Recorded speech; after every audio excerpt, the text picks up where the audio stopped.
मौत से पहले वीडियो गेम।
मैं हूं सोहम और आज उन डिटेल्स के बारे में बात करेंगे जो अपने कभी नहीं सुनी होगी।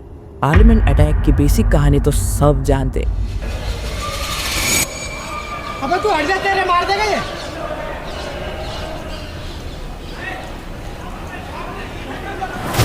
सबको पता है कि 13 दिसंबर 2001 को क्या हुआ था।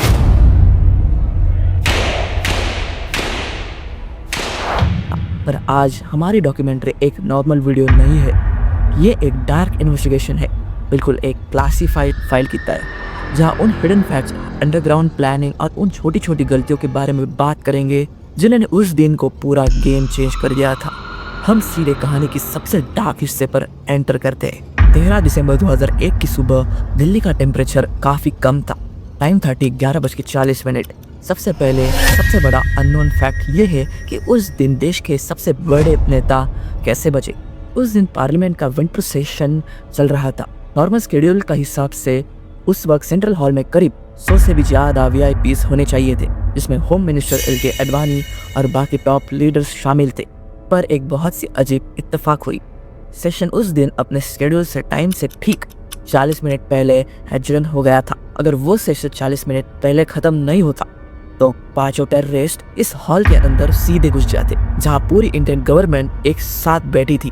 ये सिर्फ हमारी किस्मत थी या कुछ और, पर इस 40 मिनट के गैप ने देश का नक्शा बदलने से रोक दिया। जब इन्वेस्टिगेशन शुरू हुई तो कुछ ऐसे चीजें मिली जिन्होंने पुलिस और इंटेलिजेंस को भी होश उड़ा दिए।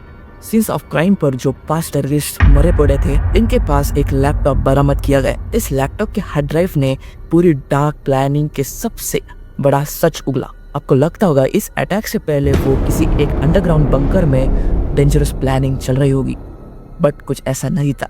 पर जब फॉरेंसिक टीम ने उस लैपटॉप को ओपन किया, उनमें एक वीडियो गेम चलता हुआ मिला।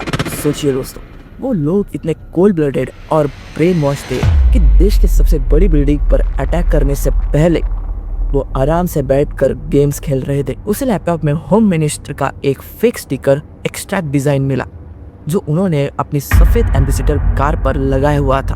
हमारे देश की सिक्योरिटी एजेंसीज को इन्वेस्टिगेशन में जो मिला, जो सबसे ज्यादा हैरान करने वाली बात थी, वो था इनका लोकल नेटवर्क। इन टेररिस्ट का नाम था हमजा, हैदर, राना, राजा और मोहम्मद। पर जब इनकी जेबों की तलाशी ली गई तो इनके पास एक ID कार्ड निकले, उन पर हिंदुस्तानी नाम लिखे थे। एक ID कार्ड पर IT कंपनीज का नाम लिखा था। इन्होंने पूरे सिस्टम को बाईपास कर लिया था। करने के लिए चांदनी चौक और बाकी लोकल मार्केट्स का यूज़ किया था। अफजल गुरु और उसके साथियों ने मिलकर दिल्ली की सड़कों से RDX बनाने की केमिकल्स खरीदना चालू किया था। इन्होंने सेकेंड हैंड यामाहा मोटरसाइकिल खरीदी थी और वो एम्बेसडर भी, जो मिशन में यूज हुई बिना किसी दिक्कत के। ये सब बिल्कुल हमारी आंखों के सामने हो रहा था और किसी को भनक तक नहीं लगी कि इतना बड़ा अटैक हो रहा है। अब हम थोड़ा टाइम्स और डेट को डीपली में बात करेंगे। 15 दिसंबर 2001 यानी अटैक के ठीक 2 दिन पहले दिल्ली पुलिस की स्पेशल सेल्स ने इनके हैंडलर्स को ट्रेस करना शुरू किया था। टेररिस्ट के पास मिले फोन में कुछ आखिरी कॉल्स पाकिस्तान के और कुछ नंबर्स कश्मीर से आए थे। इनमें एक नाम सामने आया था, तरीक। तरीक वो इंसान था जिसने 5 टेररिस्ट को दिल्ली से रिसीव किया था। जब इनकी कॉल डिटेल्स निकाली गई तो पता चला कि ये लोग अटैक से भी पहले अपने हैंडलर से बात कर रहे थे और इनको एक एक्सपेडाइट स्टेप्स मिल रहे थे। उस दिन पार्लियामेंट के अंदर वाइस प्रेसिडेंट की गाड़ी पार्क थी। उन टेररिस्ट की गाड़ी जब आई तो उनने गलती से वाइस प्रेसिडेंट की गाड़ी पर जाकर अपनी गाड़ी ठोक दी थी। ये बहुत बड़ा टर्निंग पॉइंट था। अगर वो गाड़ी वहाँ नहीं ठुकती तो वो सीधा उस बिल्डिंग के अंदर घुस जाती। सीआरपीएफ कांस्टेबल कमलेश कुमारी उस कट निहत्ती थी। जब उसको शक हुआ और उन्होंने चेक करने के लिए गाड़ी की तरफ अपने कदम बढ़ाए, तब तक टेररिस्ट ने अपनी AK-47 निकाली थी। कमलेश कुमारी ने अपनी जान की न परवाह किए बिना चिल्लाकर सबको अलर्ट कर दिया था। वो शहीद हो गए। उसका आवाज ने सब लोगों को और बाकी गार्ड्स को पोजीशन लेने में टाइम मिल गया था। ये सबसे सेफ बात थी सब गार्ड्स और आर्मी को। मेरी रिपोर्ट के हिसाब से इन्वेस्टिगेशन में हमारा एक नॉर्मल थॉट निकल कर आ रहा है। हम सोचते हैं कि हाई सिक्योरिटी होने के बाद भी ये सब कैसे हुआ। इस केस ने हमें सिखाया कि टेररिस्ट किसी दूसरे प्लेनेट से नहीं आते।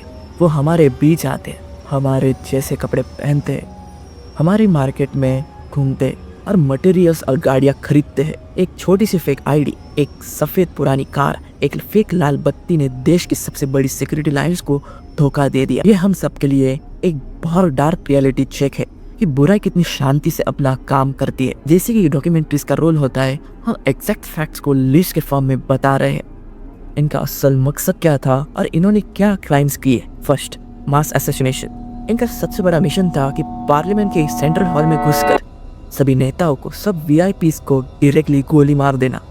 इनके पास इतना आइडियाज था कि वो पूरी बिल्डिंग उड़ाने की प्लानिंग से आए थे। इनका मकसद था कांधार 2 पार्ट बनाना। इनके बैग्स में हथकड़ियाँ और रस्सियाँ थी। इनका प्लान था कि अगर बिल्डिंग उड़ न पाई तो ये नेताओं को जिंदा पकड़कर हॉस्टेज बनाएंगे और इंडियन गवर्नमेंट को सरेंडर करने पर मजबूर करेंगे। इन्होंने होम मिनिस्ट्री का एक फेक पास और एक लाल बत्ती वाली गाड़ी इलीगल तरीके से रिस्ट्रिक्टेड VIP जोन एंटर की, जो अपने आप में देश के खिलाफ एक बड़ा क्राइम था।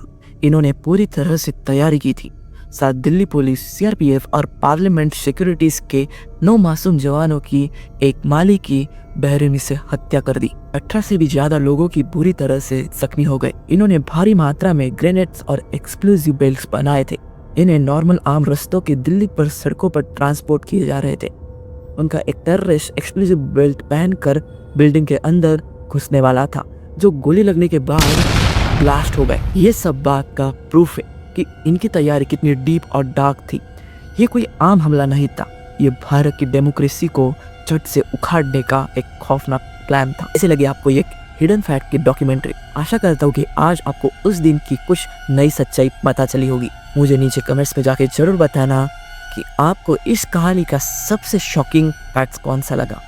क्या वो लैपटॉप वाला गेम था या फिर वो 40 मिनट का इफ्तिहाक। आपके हर कमेंट्स में पढ़ता। अगर वीडियो अच्छी लगी हो तो प्लीज़ इसको लाइक करें, बाकी सभी के साथ शेयर करें और द सोहम रिपोर्ट्स के चैनल को सब्सक्राइब करना मत भूलना। Thank you so much for watching this video. मिलते हैं अगली डार्क मिस्ट्री में। जय हिंद।